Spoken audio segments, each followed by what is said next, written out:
afternoon. What an honor for me to be here this afternoon with the great Rotarians here. And I always feel at home. We always appreciate the opportunity to come and speak to leaders in Baton Rouge, people that are making a difference and trying to provide a perspective on how we can continue to make Baton Rouge a better place, the state of Louisiana a better place, and this country a better place. I want to first acknowledge some very special guests. The president of the Southern University system, who you may all know, is Dennis J. Shields. If Shields is not a common Louisiana name, he's better recognized in Iowa, where he's from. Places like Wisconsin. I first met him in Arizona, and we have a little inside story about how both of us left Arizona better than when we came.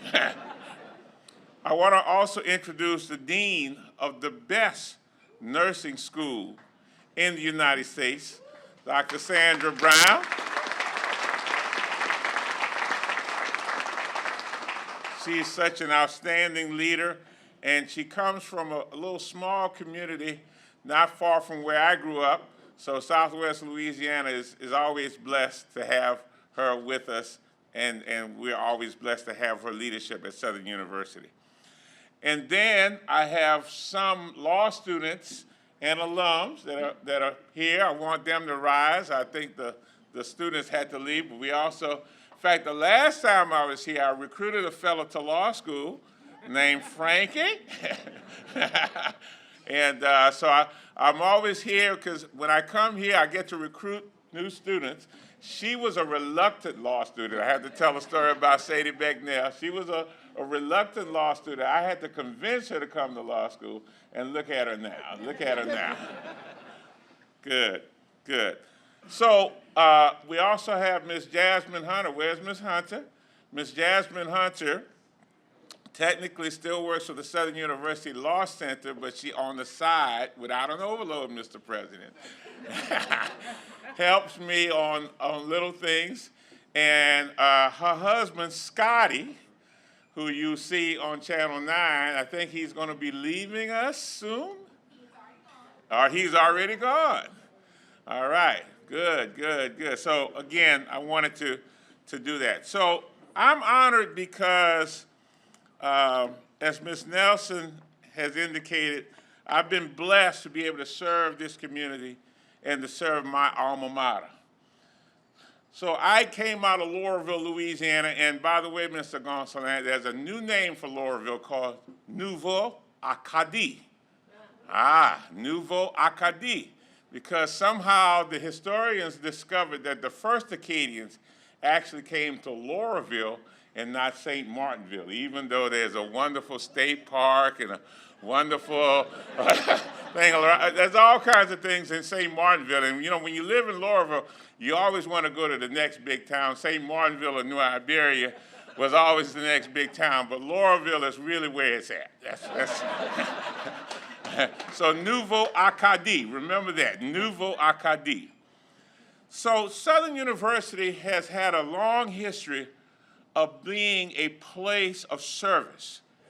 And for 110 years, it has been here in Baton Rouge on the Bluff, on the old Kernan plantation. Now, Southern obviously started in 1880 in New Orleans, and it was a place where a lot of great things happened. And I never realized the connection until I started reading about the history of Southern University. The first research project I ever did as a high school junior, I did on a fellow by the name of PBS Pinchback, Pinckney Benton Stewart Pinchback. And, you know, I learned that he was the first black governor of the state of Louisiana, but I learned that he also was a member of Congress, and I learned about his history as a Union soldier and his whole family. But the most important thing I learned was that he was the one who navigated the creation of Southern University in the 1879 Constitutional Convention, 145 years ago. And because of his leadership, the state of Louisiana and this country has been a better place. And one of the critical things that Pinchback and T.T. Ireland and Stamps and all those great founders of Southern University focused on was how it would serve the community. And Southern University and A&M College was positioned to do that when it got land grant status in 1890. Now, it's really interesting because a little known fact is that Baton Rouge, Louisiana is the only place that has two land grant institutions inside the city of Baton Rouge. LSU is in 1862, Southern is an 1890 land grant institution. So because of that, these two land grant institutions have been able to provide service to community, and Southern has really been a stalwart in providing service to community. Therefore, the Communiversity tag really sits very, very well. So when we look at that particular history and the fact that Southern was relocated to Baton Rouge in 1914, 110 years ago, and its history, we have a continuing obligation to be the type of institution that one would call a communiversity, all right?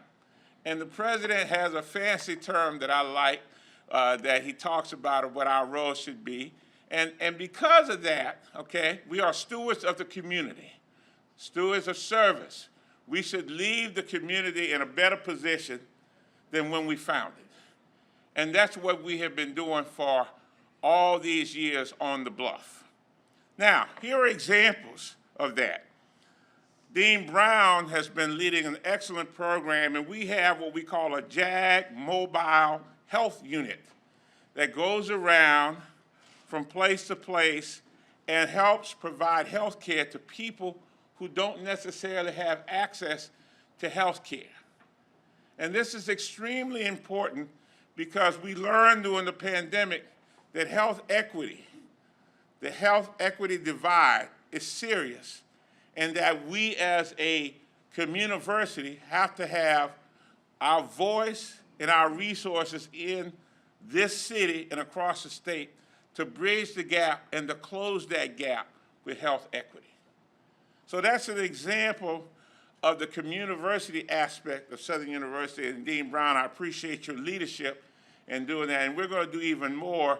If you want to invest in a winner, invest in what's going on at Southern University School of Nursing, Susan. Southern University School of Nursing produces the highest number of African-American male nurses than anybody. So there's a Men of Susan deal that you should all be aware of. And so with that, and also just African-American nurses and a very diverse class of students. And healthcare is a very extremely important aspect of our economy because Louisiana needs more investment in healthcare than anything else.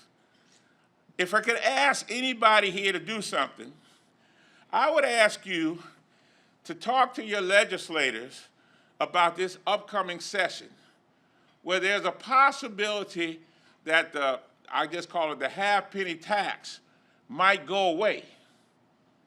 And if it goes away, what that could mean is that $500 million of cuts, half of it to health care, about $250 million, and half of it to higher education, they would be the victims of that lack of vision. So I would ask you to look at what we have in Louisiana and say to your legislators, to your buddies, we can't have that happen because we're making too much progress and we can't afford to have health care and higher education on the chopping block in this next legislative session. So that's an example of health care being important and higher education being important. We can't solve the problems of this state without the proper investment.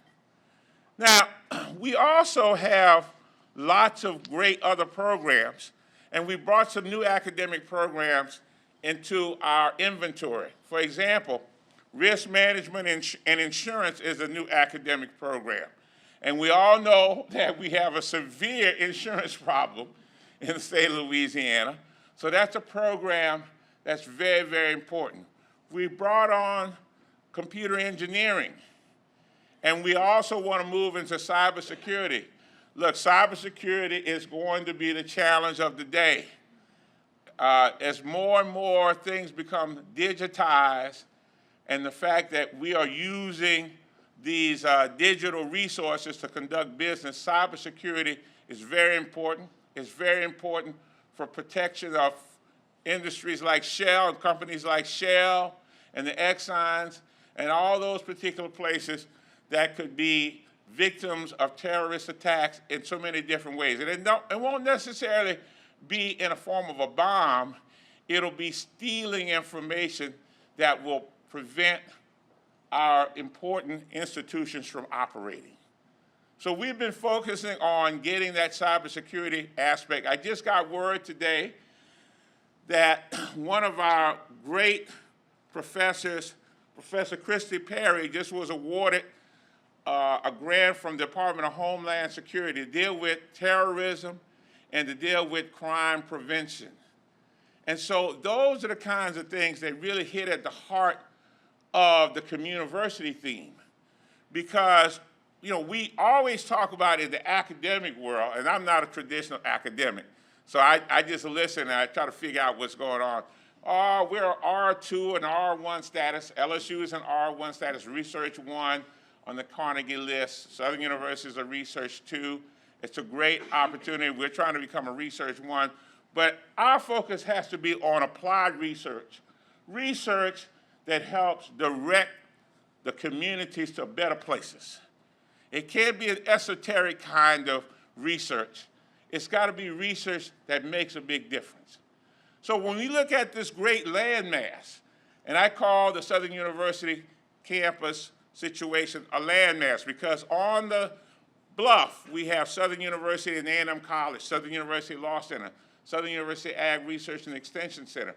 We have to, as a landmass, be problem solvers. We have to be transformational agents. So whether we're talking about our College of Ag and Ag Center doing great things to really help communities, not only inside of this parish, but throughout the state. We serve 64 parishes in the state of Louisiana. And we've got some wonderful innovations going on. There's something that you ought to get a real taste of. It's called Sun Beef. It's Southern University natural beef that is going to get highlighted with some activities with respect to the Super Bowl because it's great beef and it's being produced by Southern University. We're looking at helping people do better each and every day. And we talk about these kinds of things. I was talking with Mr. Perry Franklin earlier. Mr. Perry Franklin and Southern University Law Center have worked on projects to help people with disaster mitigation. But why? Because we're at risk. Last week, we were all worried about Francine, right? We were blessed, at least here, but other communities were not so blessed, okay? But that's a constant threat, and so we have to deal with disaster issues, and Southern University and A&M College, Southern University Law Center, Southern University Ag Research and Extension Center all work together to deal with these issues related to disaster mitigation and disaster threats.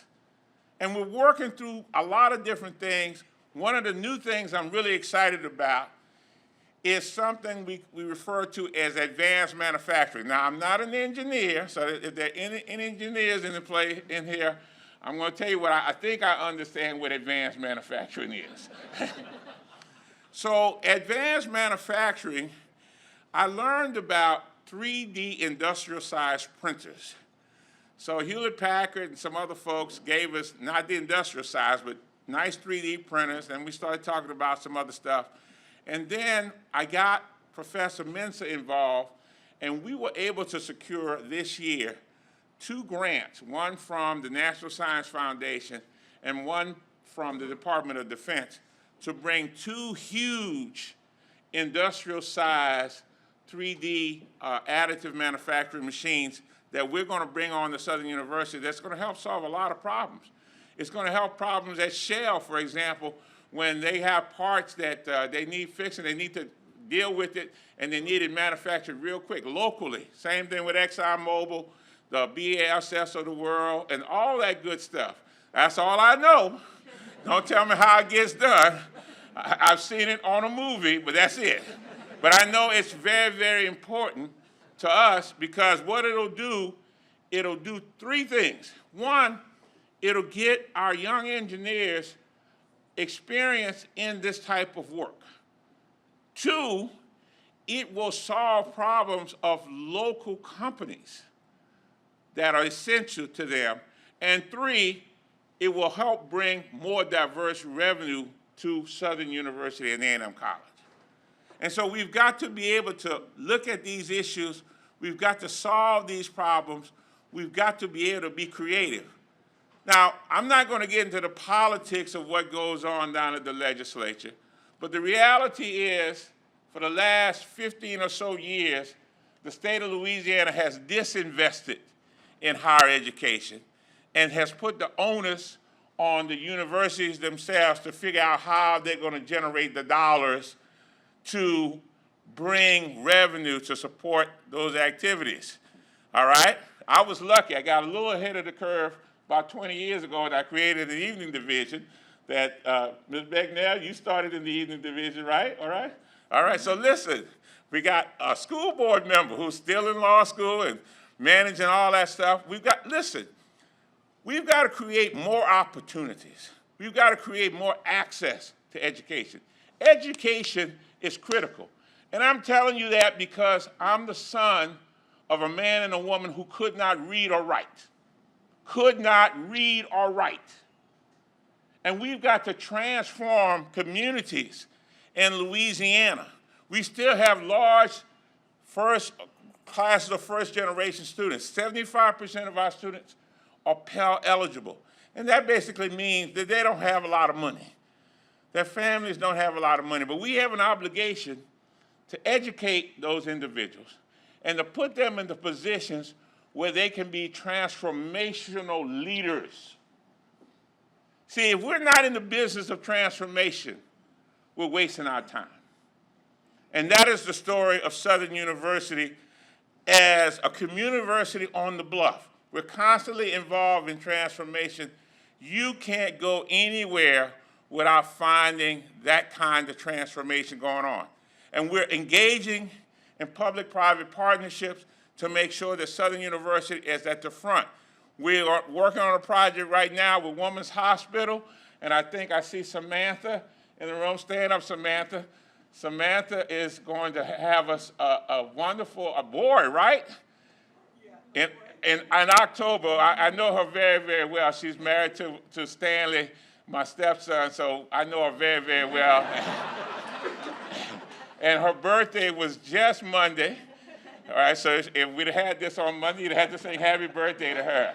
But she brought an idea about bringing cancer resources, communications, and the idea of how we deal with this issue. For women, breast cancer is a really big problem in Louisiana and other forms of cancer because we know that we've got to do things that really reduce that risk.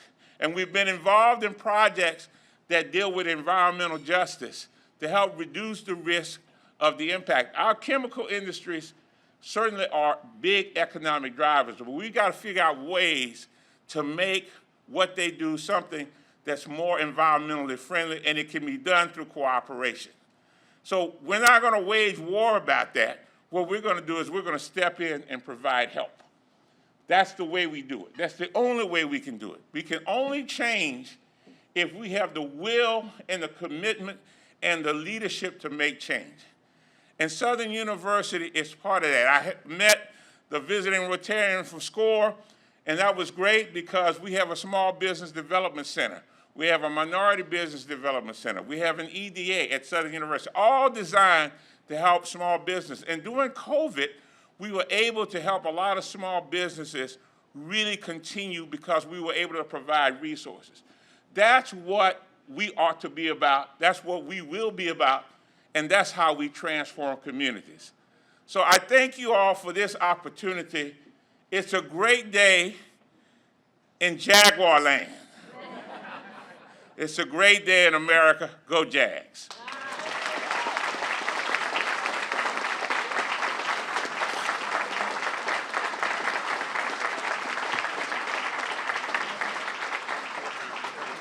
All right, so we got time for questions. I looked at I said, oh my God, I said, I gotta leave time for questions. I know somebody's gotta have a hard question that I can't answer.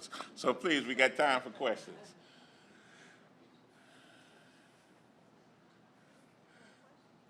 Oh, this is even better. I don't even do this in class. Hello,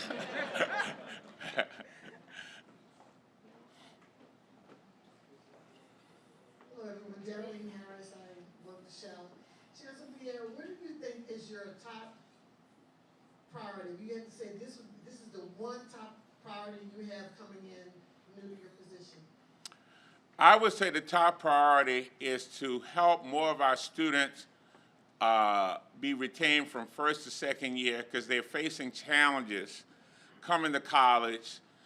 Some of them are financial challenges, some of them are academic challenges, and we've got to increase that retention rate because the more students we retain, the better we are going to be when it comes to graduation and them going into society in a way that they can be productive. Second question, how can we help you to achieve your goals? Well, one thing you can do is, again, talk to those legislators, no cut to that 0.45 tax. And then the president brought us something called the Jaguar Success Academy that is really trying to help. It's a great summer bridge program. It's trying to help those students that are most vulnerable to access education, to figure out what it means to be in a higher education environment. I'm going to work on making sure that that program gets more students in, and we could always use funding because students today have so many financial needs. And one of the things that I learned at the Law Center, I even see today, and in some families, what the students get in financial aid, they're using to help folks at home. They're sending some of that money back home. It'd be hard for people to imagine that, but that's the reality. So we've got to be able to help them be in a position where they can succeed and that they can compete. The more that they can compete, the better. And then we've got to do one other thing. We've got to figure out ways to create more opportunities for more of them to stay home. The state of Louisiana exports more talent than anyone could imagine. You just can't even begin to imagine it. And we export more talent even than Mississippi. I was in Mississippi this weekend and talked about all the talent they export. I said, we export greater talent than you do. You might have more people, but there are greater people out of Louisiana. But the reality is we got to stop that trend. We've got Louisiana doing tremendous things in all parts of the country. I was talking about Claire Babin-O'Fontenot, which many of you know. She's out of St. Landry Parish, okay? And comes from a large family, and she admittedly says that she never thought she could be a lawyer. But her great accomplishment has been CEO of Feeding America, because Feeding America provided a lifeline to so many people that were food challenged during the pandemic and continues to do so. I always say that is one of the greatest things that anyone can do, is to help other folks survive the pandemic and the food insecurity issues. It's been a while since many of us have been in college, so I'd like to know what is the fastest growing degree field that you'll have, and then what is the one that is quickly declining that likely would probably be in a cut if it could happen? Well, actually, the College of Ag is growing. And you know, people think about agriculture, think about farming. Actually, agriculture is a lot more than that. You know, you're talking about food and nutrition, fashion, all kinds of things. So the College of Ag is our fastest growing college, and they have money. They have lots of money to really support. I would say that, interestingly enough, one of the areas that I'm a little surprised, and is that schools of business are suffering, especially in accounting. It seems like nobody wants to count, be bean counters or whatever. And so we've got to reimagine how we provide those resources to students from that standpoint. But definitely ag, and of course the sciences and nursing are really growing. Our big problem in nursing is we need more capacity. We could probably bring in another 200 nursing students every year if we had more capacity. So I'm encouraging you to help find a way to invest in the School of Nursing at Southern University. And in fact, the nursing field has grown so much that Southern University system institutions have a nursing program in each location. There's one in New Orleans, there's one here in Baton Rouge, and there's one in Shreveport. They can't fill the slots fast enough. Sir, nurses are important and teachers are important. What is Southern University doing to increase the number of teachers that it's graduating? Well, one of the things is we want to rebuild our teacher education program. It has suffered. There's a shortage in East Baton Rouge Parish of about 200 teachers, and that's a national shortage. So we really have to work on increasing teacher education and how we think about teacher education, what kinds of people we bring into the profession. So we've got to be more creative from that standpoint. That's an area that I certainly want to focus on because we've seen a decline in that area, and it's reflected in school systems that are looking for teachers everywhere. Chancellor, thank you for mentioning SCORE and your SBDC. We work very, very closely with Ada Womack-Bell there. She's one of our closest community partners, and we appreciate her very much. You mentioned more opportunities for more people. I'm hoping that we can continue, as we've been here for 58 years, we can continue to help build small businesses by providing the free mentorship and the free education opportunities that we have. And that's why we're here today to address Rotary. Well, thank you. And again, those kinds of things really are very, very important. When I was at the Law Center and the opportunity came to apply for a Minority Business Development Center, folks looked at us and said, why are y'all doing that? I said, well, because we believe that business development is our business. And you can't open a business without talking to a lawyer anyway. Now, one thing I want to tell you that's really, really exciting, because we're going to transfer that over to College of Science and Engineering. We have an awesome esports gaming lab. Really, really awesome. And esports is really becoming the training ground for so many things that we do in this economy. So if you thought, think about all the times they tell you, go to bed, stop playing those video games. Now we're actually trying to encourage people to learn skills, because it's the gateway to teach them about cybersecurity, about coding. We got to figure out ways to get into these students' minds, because they have more devices now than anything. And so we've got to help push their learning through those devices. And the esports lab is a really, really great place, and we're going to see some great things in partnerships with the school system.